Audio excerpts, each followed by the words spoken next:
The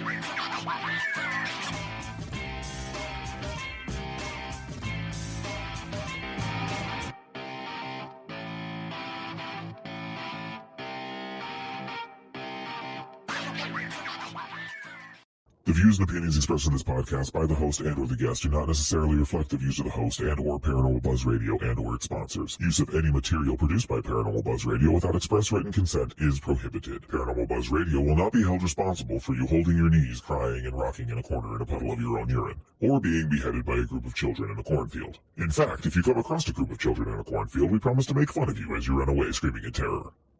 Listener discretion is advised. Caution. You are now entering the all-consuming realm of Shay's Paranormal Chat, where the things that are better left unsaid are actually said. Shut up and sit down.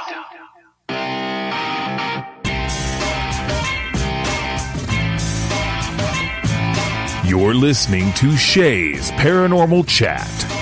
Paranormal podcasting done Shay's way. Tons of fun. Dude, seriously? A bit sarcastic. Hashtag investigator, not hunter. But always real. Hashtag data, not evidence.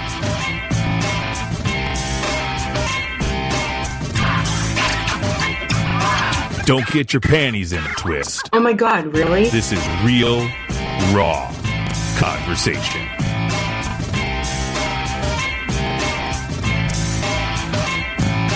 Ladies and gentlemen, welcome to the show.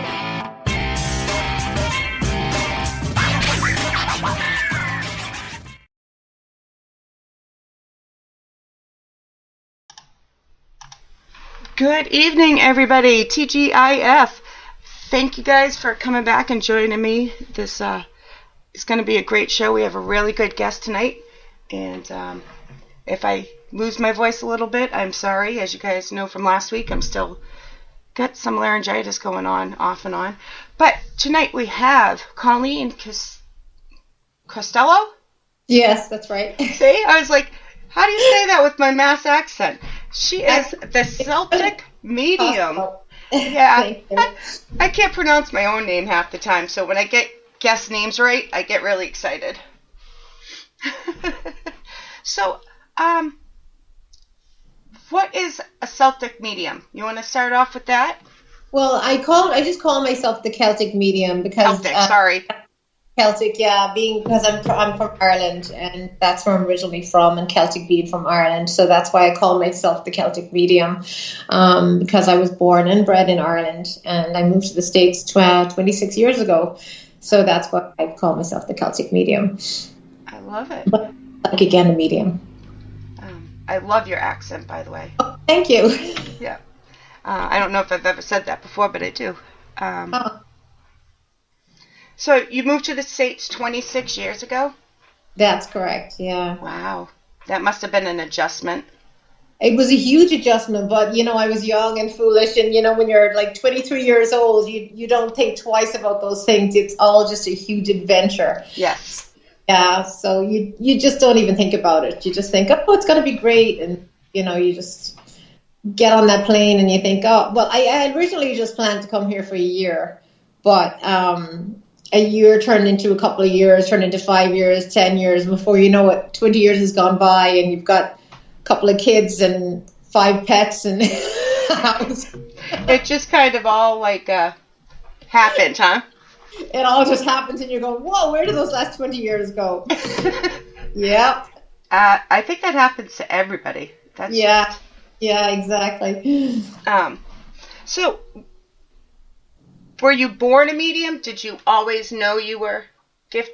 Yeah, I'm a natural medium, a natural born medium. I've always had, a natural ability. Obviously, I've had it since I was a child. I was always scared of the gifts that I had. I used to hear things when I was younger. I used to hear voices. I used to be very in tune with things. Also have a psychic ability when I was younger, like to see things ahead, and be aware of things, and extremely intuitive when I was a child. But, when you're younger, you don't really understand that. You don't really know what's going on. And so I really had no idea what was happening or what was going on. I just knew I was extremely intuitive. I was very empathic, very sensitive child, very shy, very sensitive. So it wasn't until I was probably a teenager that I started to kind of look things up and kind of get books and kind of like try to see like what was going on and find out what was happening, you know what I mean? And kind of studying on abilities and things like that, and look into it more, because it was very scary for me, because when I started high school, probably would have been before high school actually, when I started hearing a lot of I would get up for school in the morning and I would hear all these voices, you know, just talking to me, and I would just block my ears and tell them to all go away. And that was kind of the beginning of really where they really started bothering me more so. And of course that all happens too with puberty and all that. Like right. People hear a lot of that, but that happens a lot too. Your abilities tend to get stronger too with puberty. But so when I was like around 16 or 17, I bought myself a pack of tarot cards. I had read about reading, and I just bought a pack of tarot cards to just kind of figure out if, you know, to just teach myself something, because I just felt I had to do something about, you know, learn something. Right. And I taught myself how to read tarot. And I didn't even use the book. I just used the book for guidance for like a little bit, but then I found it didn't do me any good. I found it was easier for me to read using my own abilities and the cards.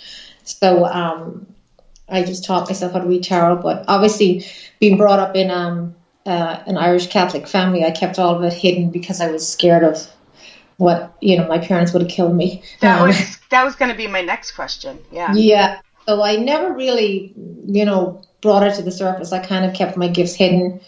And then it was only when I started college that I started kind of, you know, telling a couple of friends, and then they were like, oh, read mine, you know, read my cards for fun. And I would read some friends, and they'd come back to me all freaked out because things I would tell them would come true. And, you know, so then it kind of became like a kind of a fun thing to, you know, to read my friends' cards and on lunch and break and for parties, and you know what I mean, like it was just kind of a fun thing. But so that's kind of how it all started out, and just went on from there. That can be a very lonely childhood, not being able to tell anybody. Yeah, it actually, it wasn't just childhood. It went on for probably way into my adulthood that I never told anybody. I kept that hidden for many, many years, right until after I moved to America, because, I kept that hidden for years. It wasn't until I moved to the States, probably until I think I was married, actually. I used to read for people, an odd person here and there, secretly, but I mean, I held down a regular job. Right. And when I was a medical office manager in a hospital for many, many years. And I went to college, got my degree in business, and did the regular things that most people do. But it wasn't until I had a near-death experience. I had bought my first house, and in 2001, where I had a near-death experience. I had a really bad accident, and I had a near-death experience. I almost died, and I had an experience with Archangel Michael. Now, I had I'd always been very religious, obviously being brought up in a religious family, but I'd never really paid a lot of attention to the angels. I'd never really been like a huge angel person. I was just a religious person. And what I experienced with Archangel Michael during my near-death experience, he told me that I had to use my gifts, and I had to bring awareness to other people that the angels were real, and that I had to use my gifts, and I had to let other people know about the angels and all these types of things. And obviously, after that happened, I was kind of like saying, did this really happen? Was it really real? But it was real. I mean, I knew it was real. And then I was like, I can't tell anybody about this either, because they'll think I'm crazy.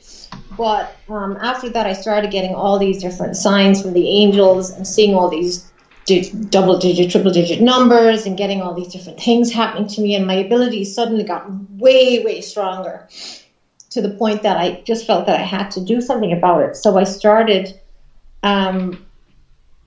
doing more reading and studying mediumship more. And then I started a Facebook page called The Angelic Spirit. And The Angelic Spirit I started was just to basically, wasn't to do readings. It was just to tell people that angels were real. And it was all about angels. And I felt so compelled after my near-death experience to share this message that what had happened to me. And that was basically what I did. And not long after that,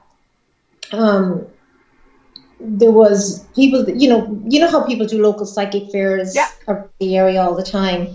And I had, somebody had, there was a psychic fair in the area, and there was a local sign saying they were looking for psychics.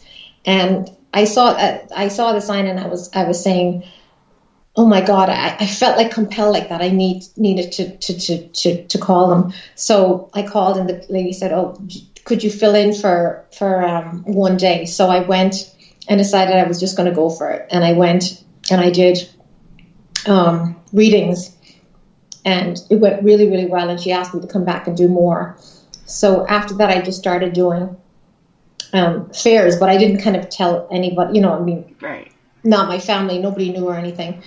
And from the fairs, and I started booking readings. People wanted to book readings, and from readings, and people had to ask me, was I going to do, will you do parties? From parties, more readings, and it just took off from there. And then it kind of just came to a point where eventually I was doing it part-time. I was working from home. I started to work from home when I had my son when he was born. And I started doing this just part-time on weekends and any chance I could get for extra money. And eventually I decided maybe this is something I was really enjoying, helping these people and doing this work. And eventually I thought, like, well, maybe I'd like to do this more. And maybe if, because I got so busy that eventually it kind of took over where I couldn't do my regular work that I was doing at home. So then that's when I eventually started doing it full time and ended up doing it as my business. Wow. Yeah. Yeah. I know. And I did like radio shows and stuff like that. I started doing radio shows, and then eventually radio led to TV and that kind of thing. And it took off from there. Yeah, you've been on quite a few shows. Yeah. I can't remember them all, but if you want to tell people. Well, I mean, I was on like small, I did a lot of paranormal investigating with small different groups, and then the big one was Paranormal Lockdown with Nick Ross and Katrina Weidman, and that was in 2016. That was like really exciting. That was great to be asked to be the psychic medium on that show, and that was where we investigated the Kreischer Mansion in New York. And that was a really exciting show to be on. And I ended up doing a seance on that show in the Kreischer Mansion. And yeah, that was the big one. And then, of course, I worked with Bill Brock. We did Rogue Mysteries, a couple of episodes of that, America's Stonehenge, and also with the Betty and Barney abduction, the UFO site, and worked on that also. And then recently I did Haunted Hospitals. I shot that one. And that hasn't come out yet. It's been out in Canada because it was actually the Canadian producers that did the show. Yep. And it's already been out. It's so frustrating because it's already been out on TNE, which is the Canadian network. It's been out already. It came out in Halloween on the Canadian network. And it was supposed to be out, actually. It was supposed to be out, I think, in Halloween also on the Travel Channel. But then it wasn't out in the Travel Channel. So now I already talked to them, and they're not sure exactly the dates it's supposed to be out on the Travel Channel. But it's going to be out soon in the next month or two, they're hoping. Oh, I can't wait. Yeah, so that was fun to shoot. Where, for anybody listening, can you throw out your page or where they can find the info so they can follow? Yeah, I'm updating my website right now. Okay. So right now it's just my Facebook page that I'm using, which is Colleen Costello, the Celtic Medium, and that's on Facebook. You can find me there, or you can just look me up, Colleen Costello, and I have my regular page, and I can be messaged on either of those. And my phone number's on that page also, which is just my regular number that I use to buy, and my email address is on there also. Good. That way people can keep an eye out and see when that new one's coming out. What was that, Haunted Hospital? Is that what you said? Haunted Hospitals, yeah. Yep. So, yeah. Exciting. Yeah. What's been your favorite location that you've done? Can I ask that? My favorite location. Favorite location. I'm trying to think. I mean, the Kreischer Mansion definitely would be one of the top locations. I mean, I've been to the S.K. Pierce Mansion. I also investigated there. No, I have to say my experience. One location that I did experience a lot of things was the Betty and Barney location where they were abducted. I have to say, yes, please tell us about that, because I'm very interested in that. Really bizarre, the things that happened there when I went there to the supposed, apparent site where they were abducted. And the things that happened when I went there, because I had no idea, I'd never been there before, and I really was just asked to go along and just kind of say what did I feel when I went there and the different things. And that's, for people listening before you go on, that's in New Hampshire. Yeah. It's like a real famous case for anybody that's not familiar with it. Yeah, and I have to say that was because I had never been to a site before that was from an abduction or anything like that. So I really didn't know what to expect. So I was I even said, like, when I was going there, I was like, well, don't expect anything because I don't know what, I'd never done anything like that before. That was the first time I'd ever done anything like that before. So I just went there myself, just using my own abilities. And the only thing I brought was my dowsing rods, which I usually bring dowsing rods with me. And I was amazed at what I picked up at the site. The images I got, which were seeing, because I didn't do any research or anything. I knew the story, but I didn't do any deep research or anything. But what I picked up when I got there, Bill had asked me to just, brought me to basically the base of this hill and this roadway, and it was just mountains, and just said, from here, just go and do whatever you want to do, and just whatever you feel, whatever direction you want to go in, and tell us what you get. And basically, I kind of just told him what I felt, and basically what I felt was when I was there was that I could definitely feel the fear from Barney and Betty and Barney, but I felt that Barney had, and I knew that Barney had taken out a gun and pointed a gun, and then what I did see was that the gun had been taken out of Barney's hand by something which looked to me to be like a magnetic force. That was one of the things I saw. The other thing I saw was that there was a dog there, because I know they had a dog in the back of the car, but the dog was barking and barking and barking, and then the dog suddenly was put to sleep or made silent by, again, another type of a force, made the dog go quiet, because I saw the dog being made suddenly quiet. And the other thing was, as I was walking up the hill, Bill asked me, where do you think the ship supposedly landed? And so I was what happened was I ended up communicating with Betty, and Betty started to come through to me, and she started to make me go in circles, which was very bizarre, and my dowsing rod started to go crazy. And she started to make me go up and down, up the hill, then turn around and come back down the hill, and up and down this roadway. And then she started making me turn to the left, turn to the right, turn to the left, turn to the right. And finally I was I had no clue which direction she was putting me in. So finally she made me turn to the left and face this. It was just really, it's not even a hill. It's like a pile of dirt with grass on it. And she made me face that direction, and I just went that way.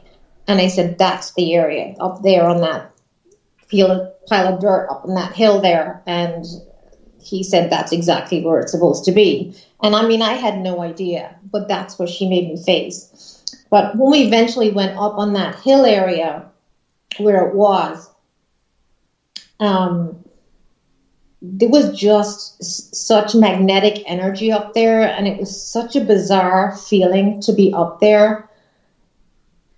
And the way she was making me feel was, what she said to me was, and we picked it up too. The camera picked it up, or the sound guy picked it up. Was at the same time that she was telling me that, she said that all the crafts or the UFOs, she said the UFOs, she said they're all there, but she said that after that she was abducted, that she could see them, but nobody else could. And she said that they're always there, they're always in the sky, and they're always there, and that we just can't see them. And when she told me that, there was like, my dowsing rod just did this spin over to like a section of like these bushes, and then there was this like loud buzzing sound that went on. That we didn't hear it until afterwards, right. after we went over the footage. This loud buzzing sound that suddenly came up was on the footage afterwards. It was just bizarre, the whole thing. Wow. But it was just like the whole feeling in that area was so intense and so, I can't even explain it, so unusual. You know what I'm saying? It was very different to anything I'd experienced from, going to a haunted location, a haunted house, or anything like that. You know what I mean? Is it different vibrations? A completely different vibration, completely to anything else. Yeah. Wow. Really, really something that, I won't forget. Yeah. So you couldn't. So you were just picking up, as a medium, you were picking up the people. Psychically, did you pick up anything like to do with the craft or the aliens? You like my quotations? Not really. Mostly picking up what Betty was telling me, and then the residual energy or the energy from the location. Yeah. Okay. So that really, and anything that she was showing me, like picking up the fear, picking up the energy, picking up the residual energy from what happened there, and then from what she was telling me was happening or had happened. And that's what I was kind of like seeing, the images from what had happened at the time. So that's kind of what I was picking up. So as a medium, when she's sending you these images, do you see it as like a third person watching, or do you see it through her eyes? You see it as, I see it as, it's kind of like a projection screen. Yeah. So it's like you're watching it on TV. Yeah. So you're watching it play out. Okay. That's how I see it. Like I'm watching it play out. So I'm seeing it through more. It depends. See, it all depends on how they want me to see it. So if they want me to see it as them and feel it as them, they'll make me feel it as them. Okay. So if the spirit or the person who's crossed over wants me to feel it as them, which is not always a good thing. No, I can imagine. Because, if they want you to feel it as them, then you can experience the pain and the fear and all of that stuff. Or if they want you to just see, okay, I want you to see what happened, and then they want to show you the actual images and show you it, then they'll show it to you like it's on a projection screen, like you're watching it on television almost. And then they'll show you what played out. Right. And then, so it depends. It varies. It can be shown in ways. It all depends on how they decide they want to show you. And you have no control of somebody. I have no control over it. Yeah, I have no control. I mean, the only way I have control over it is if I don't like it, I can try and stop it. So I can say, no, stop. I don't like this. I'm stopping this right now. I don't want to feel this. I don't want to see this. I'm going to put a stop to this right now, and I can cut it and stop it. You know what I mean? So I can have control over it in that sense because, if I don't like it. But so that you can have control over by saying, I'm refusing to allow you to do this now. I'm going to put a stop to this right now. So yeah, you can do that. But is that is that something you can teach people to do or have advice on? And I have taught mediumship. Yeah, I do teach mediumship. I'm not teaching classes at the moment, but I have taught mediumship in the past. I am a teacher of mediumship, and I do teach people how to control it because it takes a long. I mean, I can control it now. it took me many years to learn how to control it, because it can be controlled. It's something that you can, people say, can you turn it on? Can you turn it off? Yes, you can. Originally, I used to go out, and I used to hate going out in crowded places. I would never go to a mall. I hated going to a mall because I would go to a mall and I would feel all this energy, and it was too intense. Emotions, all that, the energy and emotion would completely drain me, and I would just come home feeling horrible. So I couldn't spend long in a mall or a really crowded place. And it was really hard when I was younger because it was very overwhelming. And I think that's why you'll find a lot of people who have abilities tend to be very emotional, children or, adolescents, teenagers. They get very overwhelmed very easily because they don't know how to control it. They don't know how to deal with it. And it's very hard to control. Now what I do is when I go out, because people will say to me when they meet me, they're like, oh, you're a medium. What do you pick up off me? And I don't pick up anything because I'm not turned on. I am not allowing myself to pick up anything right now. If I want to pick up something, then I'll have to sit and say, okay, now I'm going to allow myself to pick up your energy. Unless the person's energy is, yes, I do pick up intuitively places and certain people. Obviously, I'm very intuitive, and I can pick up when I meet somebody good and bad energy, obviously, and the same with the place. When I walk into a place, I can pick up if it's good or bad, but I'm not to the sense of pick up instantly. Right. Because I used to go places all the time with my kids, and I used to constantly be, oh my God, I couldn't go anywhere because I'd be constantly turned on and picking up people's parents, grandparents, different people.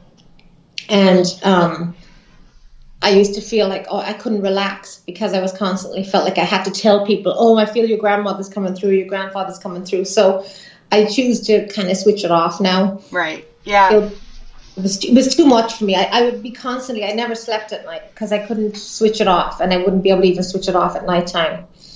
I hear that from a lot of people. That's why I was asking. I was laughing there a little bit because how you described your mall, that's how I still feel about Walmart. And I'm not a medium, but I can feel just everybody. Feel about Walmart. Yes. I'm just like, nope, I don't go to Walmart ever. It's just can't. It does that to most people. Yeah. That's just crazy energy in general. Isn't it though? I mean, I'm not a psychic, I'm not a medium, and no. You could just feel the evilness, like people with their shopping carts, like vroom, vroom, so I can't even imagine being walking into a place and you're gonna deal with the living people's emotions and feelings, and then you have the deceased that's also bombarding you. So I can't. Yeah, I think that attracts a lot of yeah. A lot of people dead, probably. Yeah. It's fun, huh? Oh, God. Sorry. Yeah. I just had to tell you that because... Yeah, I hear you. Oh, boy. I lost my train of thought. Oh. But... So do you still do readings? Are you going to start doing readings again, I should say? Yeah. I'm just starting up again now. I haven't done it in a while. I actually dealt with a lot in the last year. I was my father just passed away a couple of months ago, and I was in Ireland. I was in Ireland over the summer. I brought my kids to Ireland to see, which I'm really grateful because I brought them to see my parents, their grandparents. Because they still live there, and I wanted to spend time with my parents because I hadn't seen them since the pandemic. And they're older, they're elderly, and I wanted to bring them to see them because you never know. And obviously, that happened, and I'm so grateful I did. And I decided to spend a good bit of time with my parents. And then again, I was just back from Ireland 3 weeks, and my father passed away. So I'm sorry. Yeah, so I'm grateful that I got to spend that time. Thank you. That during the summer. So it was a bit of a crazy summer, and I bought a house. Almost coming up on 2 years actually this month. the Alison Tucker house in Derry, New Hampshire. It's a over 206-year-old house. Oh, really? And it was haunted. So I spent, this time last year actually, I ended up eventually, after a year of severe hauntings in my house, I ended up eventually having to get, I was lucky enough to get a local priest and a Franciscan priest in to finally clear the bad energy out of my house. But yeah, I dealt with a whole year of a severe haunting in my house, and I never thought it would happen to me. Famous last words. Yeah, and even though I'm someone that, I've never been scared of any. I mean, I've always been very comfortable with, the paranormal, and have been on many investigations and haven't been scared to go anywhere else. But to actually be scared to come home to your own house and sleep in your own house at night is very, very scary. Yeah, it is. In the past, I had that issue. Probably not quite as bad as yours, but it's a very overwhelming, daunting feeling, like heaviness all the time, even when you're not there. You're worried about being there. Yeah. Right? Yeah. Thankfully, things seem to be back to normal again, and the energy is very positive and very good right now. So I'm hoping that it will stay that way. Good. I'm actually grew up down by where we're not too far away. We're like an hour and 20 minutes apart. I'm by Sunapee, New Hampshire. Oh, okay. But I grew up right down in that area. I bounced back and forth between the Mass Line and Hampstead, New Hampshire. Oh, Hampstead's beautiful. Yes. Isn't it? Oh, I love it. Yeah. Yep. A lot of driving around Hampstead. My son just got his driver's license, so we spent a lot of time driving around Hampstead because it's such a beautiful drive between Derry and all around. Do the whole loop and come all the way around. Yep, I've done that loop many times. Yeah, so we did that whole loop. That was our his driving practice was when he was trying to get his hours in, was to go from Derry all the way up to Hampstead and all the way back down. See? But we did that over the whole summer until he got his license. Yeah. Do your kids have any abilities, if I can ask that? Yes. My son does, and he doesn't want to use them though or anything like that. I think my daughter is funny. I don't know if she has any abilities, but she's really interested in it. So she wants to learn everything about it. She is so obsessed with,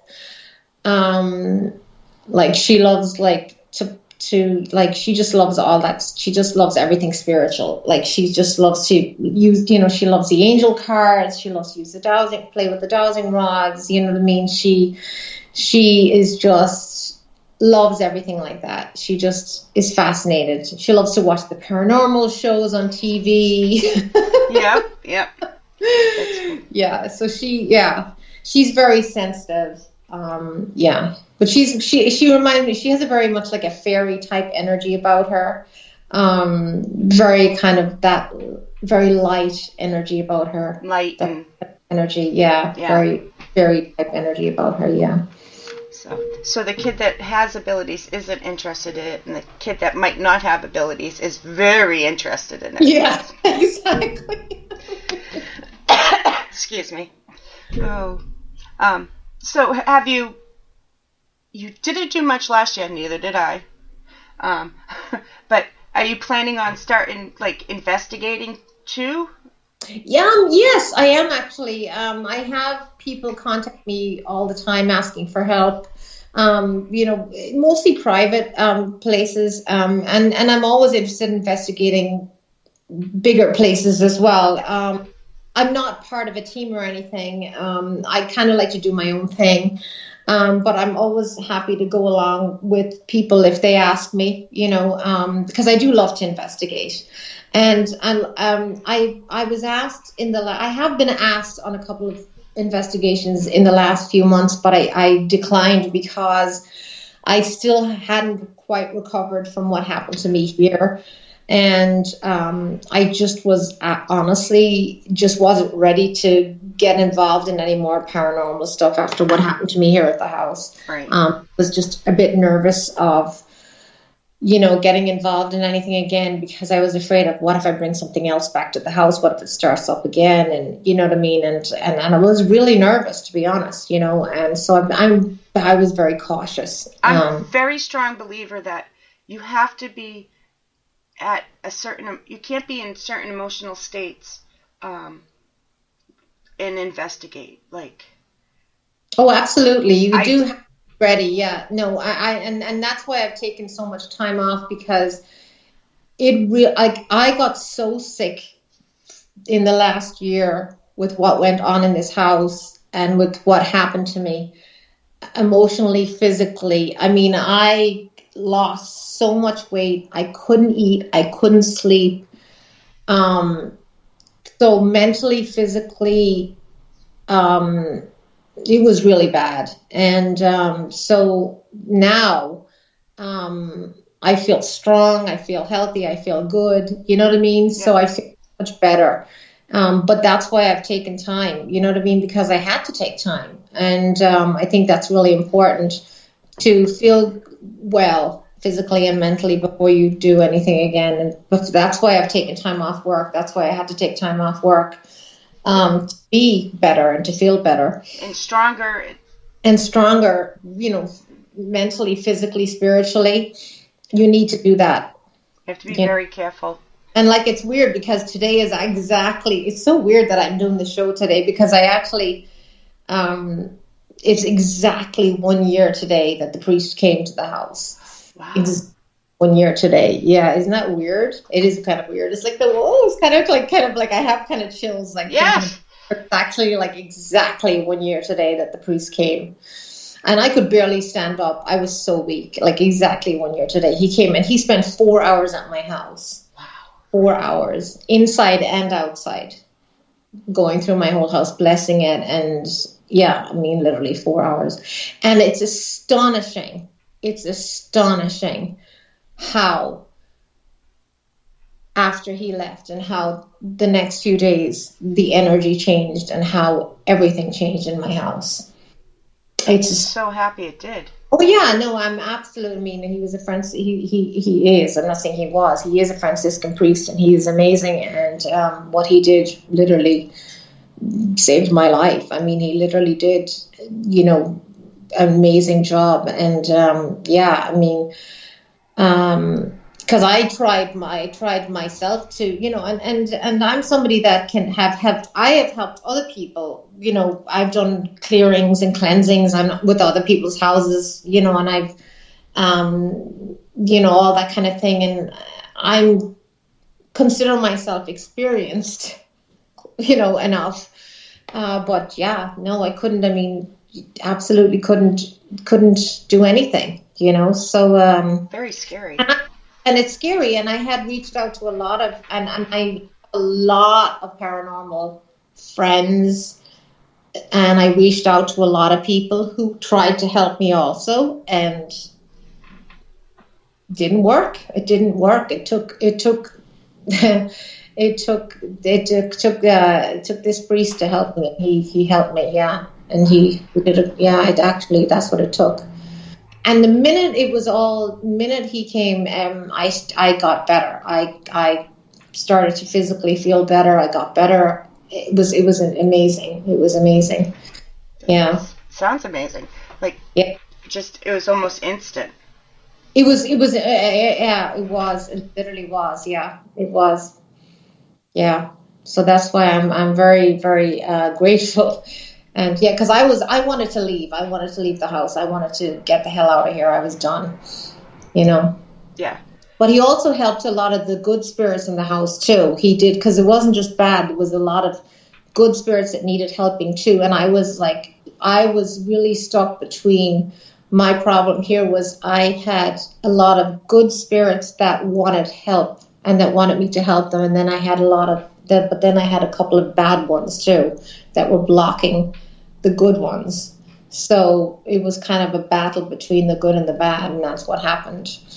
It must have been so chaotic, the energy. It was chaos. It was complete chaos. Morning, noon, and night. It was chaos here. Yeah, it was chaos. Yeah. See, I like that you share this story, though, because how about the people that aren't experienced, that have never been. I can't imagine how scary it is for somebody that doesn't, I mean, I can't even imagine, because definitely, I just can't imagine moving into a home and having this happen to you and not knowing, or having people to reach out to, or knowing who to reach out to, or and it's I don't know. I can't even. Yeah. I always tell people. But you think you're going crazy. You really think you're going crazy. And even me, for someone who believes in all of this, I thought I was going crazy. Yeah. It makes you probably see things a little differently too, because you're on the other side. So now maybe you understand more, and you'll be able to help people differently. Oh yeah, but the sad thing is too and unfortunately, the downside to this also, which I've learned also with my experiences, even the people that do believe in the paranormal and do believe in these things happening, there were some people I did reach out to who were experienced, or not experienced, but who believed in this stuff that actually didn't believe me also. Wow.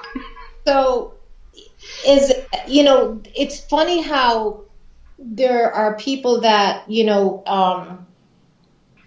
that when things get extremely extreme to the point of like where you think it's so crazy yourself, and then you're like, if I tell someone else, they're going to think it's crazy, and people actually do think it's crazy, and you're saying, oh my God, they're really going to think it's crazy, and they actually do come back and say, that sounds absolutely crazy, and then they're like, they do really think it's crazy. And then that's when you feel really defeated, because then you think like, now where do I go? Right. Right. That's it. I just keep telling people. Yeah, no, the people that really normally believe in this stuff don't believe you, then you're really screwed. Yeah, you may have a small problem there.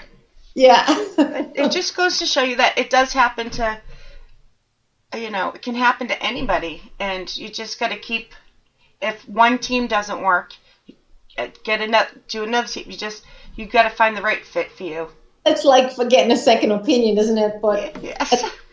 God is the one to trust. Yeah. That's it. Get the priest. God is your guide. God is the one at the end of the day, let me tell you, because that's the one that won't let you down. He didn't think you were crazy. Nope. See? That's so funny. Are you going to be at any more events this year? Or are you? No, not this year. I mean, obviously the Parafest Maine was the only one I did this year. I mean, I usually do a lot of. Up until the pandemic, I was doing so many things, and then the pandemic happened, and everything kind of just went by the wayside. So, well, hopefully, coming up in 2023, I'll be doing more things and get back on track again. I'm setting up my office here at the house, and hopefully we'll start doing readings here. I'm going to start doing readings. I'm starting doing readings again. I'll be doing readings either by FaceTime or do them. I do readings by FaceTime. I do readings over the phone, anything like that. And also, I'm going to start doing readings. Excuse me, I can't talk tonight. I'm jumping my words. I am going to start doing readings in person here at the house. Oh, wow, nice. Yeah, I will start doing readings in the house. So that's kind of a little thing that I'm just finishing setting up my office. So I've been working hard on kind of getting the house. It's been a huge job getting the house together.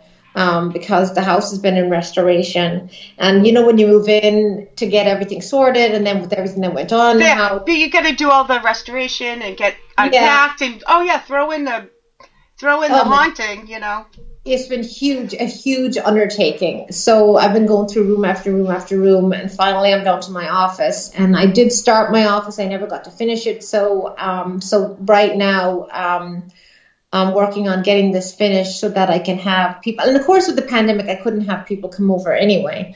But now I'm going to start having people come to the house to do readings, which I think will be kind of nice, and also maybe do a couple of little events here at the house too. So that's kind of what I'm planning. So I have some ideas in the works coming up for 2023, which I'm excited about. Yeah, well, I'll have to keep an eye on that. Yeah. Parafest Maine was my last thing for the year too, and I'm not doing anything else Surprise Spring. I only did a few things this year. Just the past 2 years have just kind of all melted together, I think. Oh my God, it's just been really difficult, I think. Especially I think have like kids, or you have elderly parents or family or anything like that. I think it's been hard, and then for me, the thing for us too is we moved right in the middle of the pandemic. We moved in 2020, the end of 2020. So we moved in November 2020 in the middle of, I don't know what the hell we were thinking.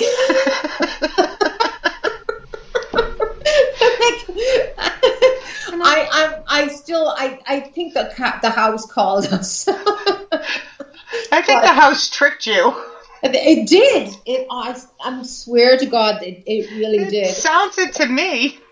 But yeah, we moved in the middle of the pandemic, and my poor son had started high school, and he moved in the middle of his freshman year of high school to a different town, and the whole thing was chaotic. Like, I mean, moving to a new town, to a new house, the house is haunted. It's like you're in the middle of a pandemic. I mean, holy cow, it was insane. God bless you. So I'm like, I just want a normal year. I'm like, I'm not even going to say 2023 is going to be better. I'm just like hoping it'll be normal. That's all I want, just a little bit of normality. I'm going to say a prayer just for you. I'm not even hoping my year's better. I am going to actually say a prayer and say, God, please give this girl a break, would you? Thanks. Oh, all right. So we're getting ready to wrap up. You'll have to come back because I have a feeling you have a lot of stories you could share. Oh, I would love to. Yes. You want to throw out where people can find you again, just in case they missed it? The best way, again, is just, you can find me on Facebook. I'm always on Facebook. Is Colleen Costello, or Costello, the Celtic Medium. That's where I am. That's my Facebook page. And also, you can just text, if you want to book a reading, you can text me at 603-508-2475. That's the best way to just text me. I usually have my phone with me. Sorry if I'm bad at getting back to people. It's been a bit crazy, but I'll definitely be better in the new year, because I plan on setting up some kind of a schedule for readings. And like I said, hopefully we'll start doing readings in person here at the house and get that going. And there's going to be some changes, so that'll be exciting. I have a lot of things planned, like I said, for the new year, which will hopefully work out. Sounds better. Very exciting. I can't wait to see everything that you're going to be doing. It sounds great. Yeah, hopefully. Yeah. I want to say too much because I don't want to jinx myself. No jinxing. But yeah, definitely. I'll have to have you back. This is the first time you're on. It's always like kind of an introduction for people. Yeah, but thank you so much for having me. Yeah, definitely. And okay, guys, so we are off next Friday because of Thanksgiving. My daughter's coming home. Oh, nice. Where is she? She's my youngest daughter's at UNH in Durham, New Hampshire. Oh, nice. She's a senior, yeah. So does she like it there? Yep. Well, yeah, she's graduating from there, so she loves it. It's a great school. So yeah, I'm looking into that. It's one of the places I'm looking into for my son too. Yeah. All right, hold on one second. All right, guys, good night, and I will talk to you guys soon. And thank you for listening.